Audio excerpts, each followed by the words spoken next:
हाय, आप देख रहे हैं इंडिया न्यूज़ इन खबर और मैं विष्णु शर्मा। आज आपको बताऊंगा एयरफोर्स स्टेशन पर एक ऐसा एयरफोर्स स्टेशन जिस पर एक सीक्रेट ऑपरेशन किया गया, देश का सबसे बड़ा ऑपरेशन, जिसको लेकर 3 दशक बाद ब्रिटेन की संसद में हंगामा हुआ। और वो हुआ था भारत के एयरफोर्स स्टेशन पर। एक कौन सा एयरफोर्स स्टेशन था? वो एयर बेस है सरसावा का। सरसावा सहारनपुर से करीब 12 किलोमीटर दूर है और इधर यमुनानगर जो हरियाणा का है उससे 17 किलोमीटर दूर है। यहाँ पर वो ऑपरेशन हुआ 1984 में। अब 1984 वो साल है जिसे ऑपरेशन ब्लू स्टार के लिए जाना जाता है, इंदिरा गांधी की हत्या के लिए जाना जाता है। तो वो ऑपरेशन इतना सीक्रेट था, वो सीधे प्राइम मिनिस्टर के अंडर था और वो ऑपरेशन ब्लू स्टार से जुड़ा हुआ था। जी हाँ, ऑपरेशन ब्लू स्टार, जिसके जरिए स्वर्ण मंदिर से जनरल भिंडरावाले और उनके लोगों को बाहर निकालने की या स्वर्ण मंदिर को उनसे मुक्त करने की प्लानिंग की गई थी। लेकिन उससे पहले वो ऑपरेशन जो मैंने बताया, ऑपरेशन सनडाउन नाम था उसका, वो ऑपरेशन सनडाउन प्लान किया गया और उसके लिए चुना गया सरसावा एयरबेस, सहारनपुर के पास है। उस सरसावा एयरबेस पर यह प्लानिंग हुई कि कैसे कम से कम कैजुअलिटी किए, ना फौज की और ना आम श्रद्धालुओं की, जनरल भिंडरावाले और उनके जो लोग हैं उनको वहाँ से स्वर्ण मंदिर से बाहर निकाल दिया जाए। तो इसकी जो प्लानिंग की, वो देश का सबसे बड़ा जासूस बोला जाता है, स्पाई मास्टर बोला जाता है। आपने जिस सीबीआई की तरह आपने रॉ का नाम जरूर सुना होगा, रिसर्च एंड एनालिसिस विंग, ये विदेशी मोर्चे पर भारत के लिए काम करती है एजेंसी। और कई फिल्मों में आपने रॉ का जिक्र देखा होगा, तो मैं उसके बारे में ज़्यादा नहीं बताऊंगा, लेकिन मैं आपको ये बताऊंगा कि रॉ की जो स्थापना की थी 1968 में, वो इसी स्पाई मास्टर ने की थी। नाम था रामेश्वर नाथ काव, RN काव के नाम से जाने जाते हैं। बहुत डैशिंग स्मार्ट बंदे थे और कहा जाता है कि सार्वजनिक मौक़ों पर उनकी केवल 2 तस्वीरें खींची जब तक वो सेवा में रहे।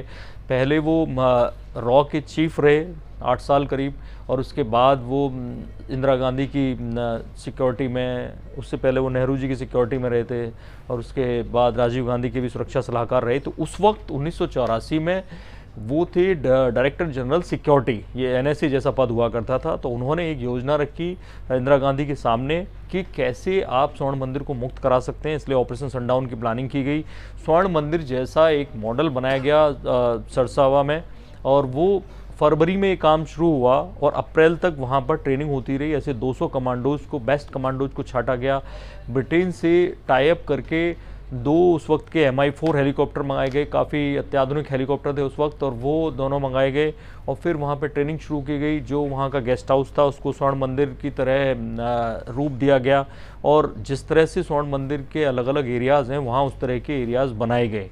कहाँ पर कौन रहेगा, कैसे एंट्री होगी, कहाँ श्रद्धालु रहेंगे, कहाँ भिंडरावाले और कहाँ उनकी फोर्स, और कहाँ से एंट्री होगी, ये सब तय किया गया। लेकिन उससे पहले 2 ऑफिसर्स को भेजा गया श्रद्धालुओं के भेष में, कहाँ पर, स्वर्ण मंदिर, क्या कि वो स्वर्ण मंदिर का पूरा मैप तैयार कर सकें। वैसे होता है आमतौर पे, लेकिन उस वक्त क्या उसमें कुछ तब्दीली हुई थी, जनरल भिंडरावाले ने कोई तब्दीली की थी क्या उसमें? तो वो पूरा मैप कैसे, कहाँ कहाँ उनकी सिक्योरिटी तैनात है, कहाँ वो सिख मिलिटेंट तैनात हैं, उन सब की जानकारी जुटाने की उन लोगों ने कोशिश की। और उसी तरह का एक मॉडल बनाया गया सरसावा में, और उसमें एयरफोर्स के तमाम लोग शामिल थे। उस एयरबेस पे ये बना, 200 स्पेशल कमांडोज शामिल थे, RN काव खुद देख रहे थे। और जब अप्रैल में जब उन्होंने 2 मॉक ड्रिल कर ली उस तरह की कि कैसे उसको मुक्त कराना है, उसकी रिपोर्ट लेकर RN काव पहुँचे इंदिरा गांधी के घर, ऑफिस उनके, और उनसे उन्होंने बात की कि क्या क्या हुआ है। तो इंदिरा गांधी ने उनसे एक सवाल सिंपल सा पूछा कि कैजुअलिटी कितनी हुई,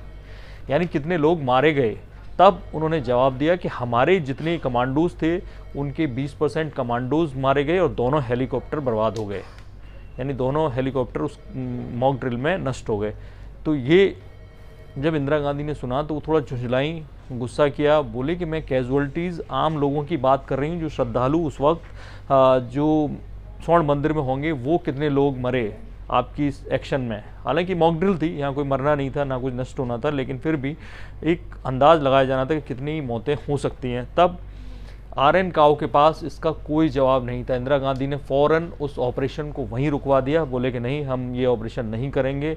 और जो कमांडोज थे उनको बता दिया गया कि ऑपरेशन नहीं होगा। उसके बाद 2 महीने बाद जून में इंदिरा गांधी ने तय किया कि ये ऑपरेशन ब्लू स्टार के नाम से आर्मी के नेतृत्व में किया जाएगा। आर्मी करेगी। आर्मी इसलिए कि आर्मी पर देश की जो जनता आसानी से सवाल नहीं उठा सकती थी। आर्मी की इज्जत भारत करता है, तो ऐसे में वो सवाल सरकार पे भी नहीं उठने थे। उठे वो अलग बात है, लेकिन आर्मी के जरिए उसमें 400-500 आम श्रद्धालु और शायद 83 सैनिक मारे गए थे उस ऑपरेशन ब्लू स्टार में। लेकिन मैं आपको बता दूं कि इस जो कमांडो इस जो ऑपरेशन सनडाउन में लगे थे, वही कमांडोज, मतलब उनमें से काफ़ी कमांडोज सीक्रेट रूप से ब्लू स्टार के ऑपरेशन में भी भेजे गए थे, ऐसा दावा किया जाता है। और फिर 3 दशक बाद ये बात पता चली, इंदिरा गांधी की मौत के बाद भी 3 दशक बाद, जब कुछ सीक्रेट डॉक्यूमेंट्स आउट हुए ब्रिटेन की संसद में, वहाँ कुछ लेटर मिले कि दोनों देशों के बीच कैसे MI4 हेलीकॉप्टर्स को लेकर और ट्रेनिंग मॉड्यूल को लेकर बातचीत हुई थी। उस दौरान कोई समझौता हुआ था और तब जाके ऑपरेशन सनडाउन बाहर आया। और ये थी कहानी ऑपरेशन सनडाउन की, एक एयरफोर्स के बेस पर हुए एक ऐसे ऑपरेशन की जो भारत का सबसे सीक्रेट ऑपरेशन माना जाता है और जो RN काओ ने अंजाम दिया। मैं RN काओ के बारे में बता दूं, ना केवल उन्होंने रॉ की स्थापना की, बल्कि जो 1971 में बांग्लादेश को अलग किया गया था, उस वक्त मुक्ति वाहिनी को ट्रेनिंग देने का काम भी उन्होंने किया था। इस तरह की तमाम दिलचस्प खबरें देखने के लिए देखते रहिए इंडिया न्यूज़। सब्सक्राइब करें इन खबर। थैंक यू, नमस्कार।